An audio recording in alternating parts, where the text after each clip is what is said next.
Hello everyone, Professor Krislik here. I wanted to make a video upload talking about media partisanship and how media outlets cover the same topic and how different that coverage can look like, and just kind of talk about maybe why that happens, some instances of that happening, so we have a better understanding of how to think critically about the media and news. So we know media partisanship refers to the tendency of certain news organizations to favor one political perspective over another.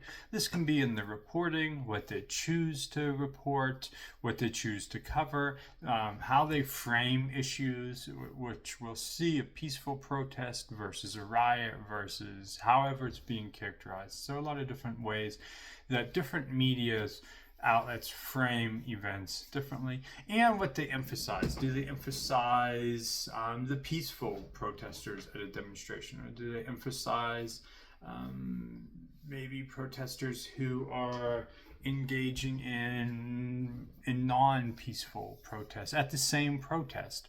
So reporting, framing, emphasis all play a role in media partisanship. And so when we think about what the role of the media is, we know it's to hold those in power accountable, to inform, and we hope that journalism uses objectivity and views issues from an objective lens. But we know that different media outlets there's a reality that they have to worry about economic incentives. They have to worry about their audience, making sure they are capturing their audience and their audience is coming back.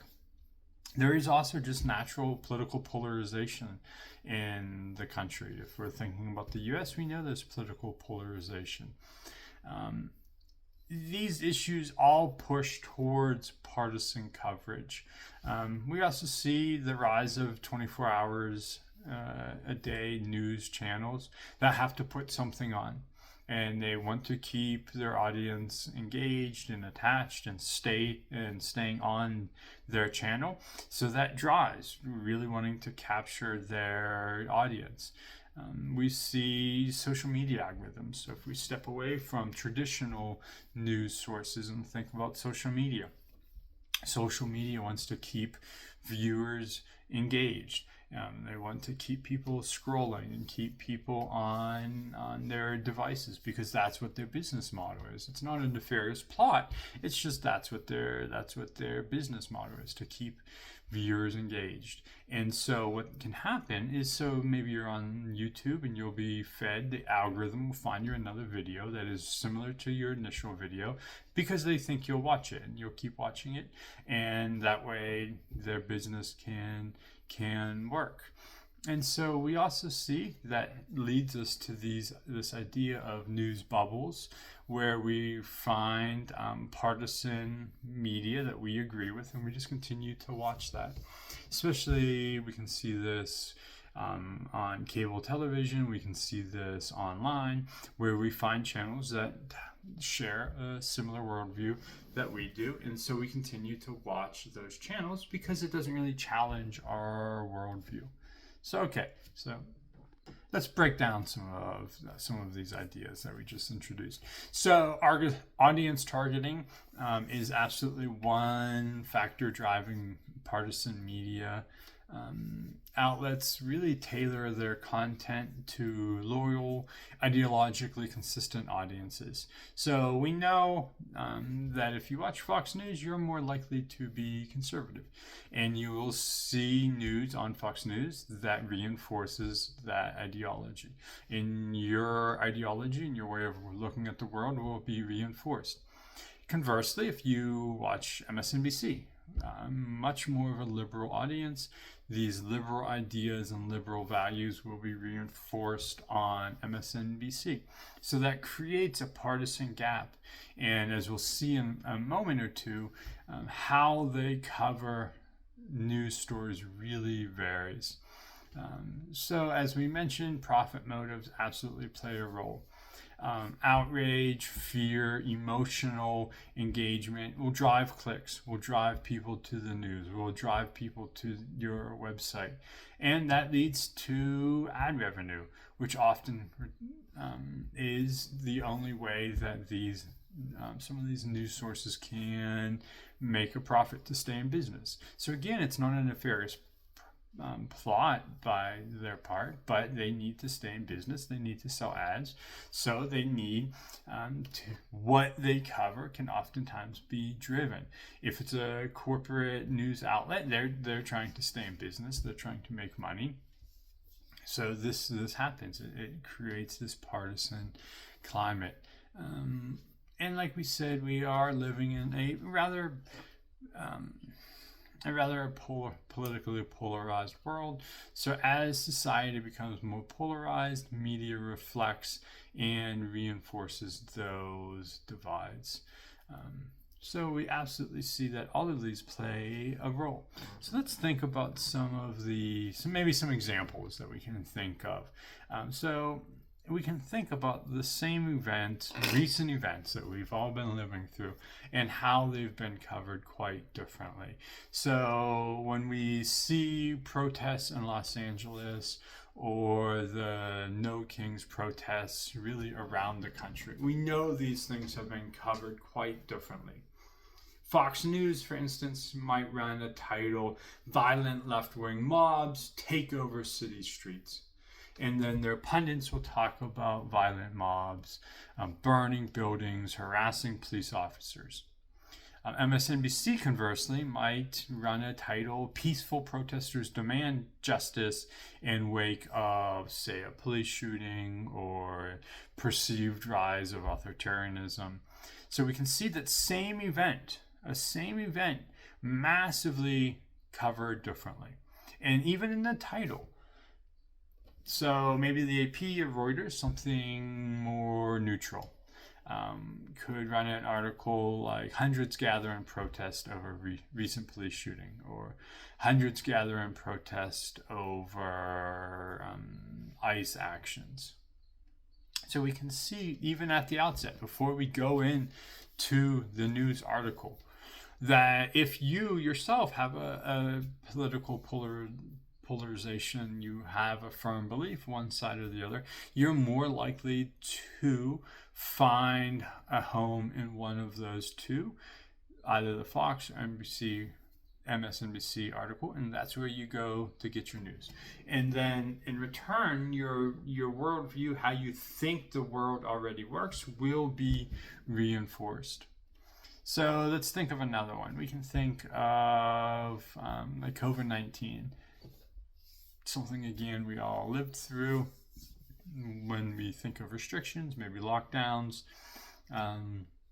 Right-leaning outlets might emphasize government overreach, might emphasize personal liberty, and left-leaning outlets emphasize public health, science, and collective responsibility.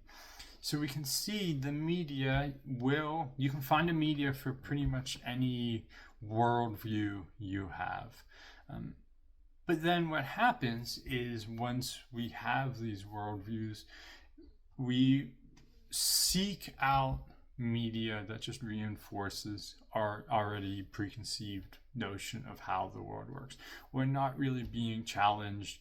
We think this is how the world works, and then for those reasons above, we can find a media that will tell us what we want to hear. Even when we open up those articles, the choices of image play a role. Maybe it shows protesters yelling, fighting with police, holding Molotov cocktails, versus peacefully holding signs. We see this with maybe when there's an image of a suspect. Is it using their mugshot, or is it using a yearbook photo or a smiling photo with them and their families? We see that the media at times covers people themselves quite differently. How the visuals that the media chooses plays a role in shaping and forming people's views of of an event. Video editing, selective clips, maybe omitting context oftentimes can drastically alter the meaning of a political speech or protest, taking things out of context. Maybe if you sit down and watch the evening ABC news, this isn't as big of a recurrence. But we absolutely see this on social media, where maybe it's junior journalists, like not with a media group, or some media organizations will do this, will selectively edit or take things out of context. We've all experienced it, because maybe we see a clip, but then we see a longer clip, and we know that's not really what the elected official was saying. We know that's not what the point they were getting at. And so we are exposed to this quite a bit. We're exposed to this on the internet. We're exposed to this when we're reading the news. So then what are the consequences of partisan media? Of when we're reading things taken out of context, when we're reading things that misconstrue what the author was saying. What happens when we go to friendly media sources that we know will just reinforce our worldview? Well, if we're only consuming ideologically consistent content, it's reinforcing our worldview, and it makes us less likely to change our views if new evidence emerges. Or there might grow a mistrust in media. As partisanship becomes more visible, trust in media declines. And then if one of the hallmark roles of the media in a democracy is to hold those in power accountable, we no longer trust the media. If we no longer trust the media and their goal is to hold those in power accountable, how do we know what those in power are doing? How do we know what is going on in the world if we are so skeptical of the media? That can be difficult. In a democratic society, that can be hard to get it over. So there is a push, the push at universities. I read sometimes about there's a push even before universities in high school to teach more media literacy. And so how do we do that? We can encourage students, encourage people to compare multiple sources across the spectrum. Don't just go to MSNBC or Fox or OAN or whatever would be the equivalent on the left, and just always stay there and never read outside of that. And maybe that can be hard because human beings don't like to be told they're wrong. So if you go to Fox News and it's telling you what you want to hear, and you go to MSNBC and it's telling you what you want to hear, you are less likely to go somewhere else that's going to challenge that. But if we want to have a holistic view of what's going on, comparing across multiple sources absolutely plays a role. We can also think about how to spot bias in headlines, framing, and language. So the examples that we gave about headlines and images, thinking about, okay, is this headline, are these images being used for a way to really frame the image in a very politically polarizing world? There are also emerging sites. I think allsides.com is one. I know Ground News. I've talked to students about Ground News before as a way it looks at an issue, looks at who's covering it, and then kind of gives both sides of the issue, the debate, and helps you understand if the sources you're reading are more liberal or conservative. So this is actually a way to better understand what you're reading, and is it heavily partisan? Okay, so thank you for watching. I just wanted to make a moderately short video about media partisanship and its importance in a democratic society, where it comes from, and some of the drawbacks. Okay, thank you.